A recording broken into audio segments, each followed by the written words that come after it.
zooming out a bit more, I want to get your perspective on free speech and this concept of hate speech just more broadly in the country. You wrote in a letter to the campus community in the fall of 2020 saying, quote, "We cannot embrace the silencing of controversial views, even if they are hurtful to others. We must commit to speech and the right to dissent, including condemning ideologies of hatred and violence against unarmed civilians." And I've heard you in other letters talk about how you recognize this issue of free speech and hate speech as like an issue central to our time in this country. I agree. I'd love if you could talk about your perspective and how you think about this concept of hate speech in relation to free speech, and maybe how that kind of guides the way you handle and administer here as a university president. It just means that I think about it all the time. I read everything I can get my hands on, and it crops up at different moments. So for us in the fall of 20, it was because 2 professors had invited on Zoom a speaker that some other members of our community believed was crossed the line into hate speech. And I remember meeting with student groups involved on the side that thought it was hate speech, saying, we have no laws in the U.S. about hate speech. Everyone is absolutely sure they know what it is when they see it, but they don't agree on what it is.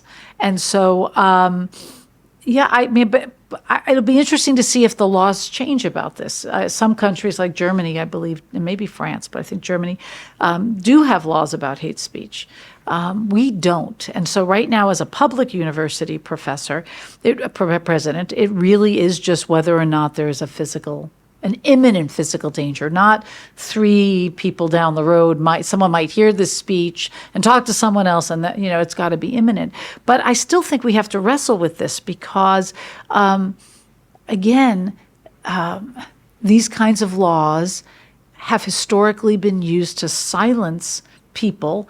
And as a U.S. historian, I've watched it be used historically to silence the voices who were pushing for immigration reform and an end to slavery and women's right to choose or to vote. And so I still think that this is a problem without a solution.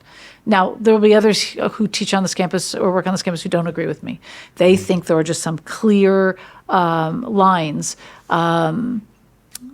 It's just that those lines, they move depending on where you are on either side of the line. So it's in 2020 we had it, and then of course it came up again last year,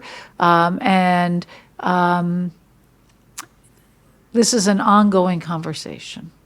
I think a big dynamic that's at play here as well, and I'm curious if you've thought about this as well, is the mental tools students come to the university with. And I can recall my secondary education in high school, this concept of hate speech being talked about in the classroom.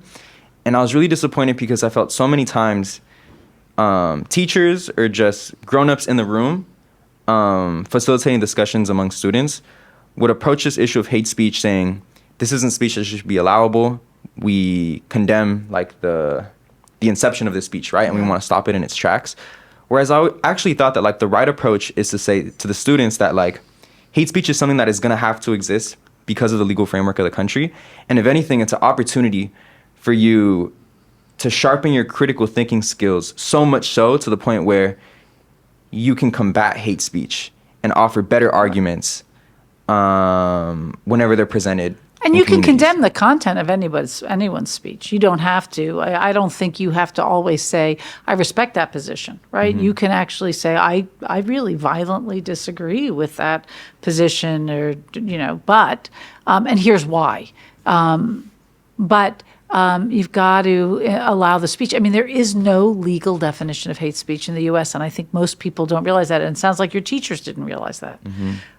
And I think we all would recognize certain forms of it as hateful, and we can condemn the content of the speech, but you still allow the speech. Yeah.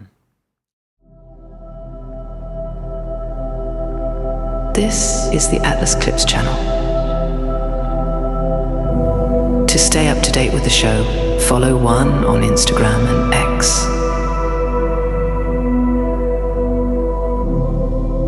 To watch full-length episodes, visit Atlas by Juan Martinez on YouTube and Spotify.